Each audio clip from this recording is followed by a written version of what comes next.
Hello guys, welcome back to the another video. So today I'm gonna show you how to play Free Fire Max and Free Fire inside your browser without downloading in your PC or mobile phone. So please like and subscribe and also comment below. It will help us to reach more people. So first of all, you need to search here inside the Google search Cloud Moon. Click on the Cloud Moon.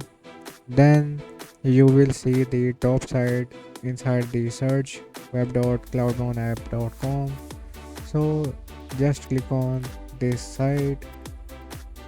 Then you will see here various games inside this website. You can play all these games without downloading inside your browser.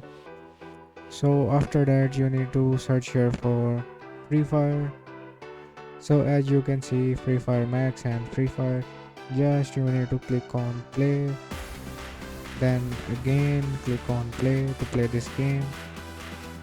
So it will take 1 minute to play your game, not more than 1 minute. So just wait for a minute.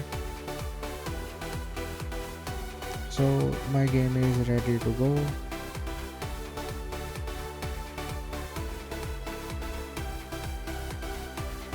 So as you can see, my game is ready to play. So I hope you like this video. Please like and subscribe and hit the bell icon. So bye.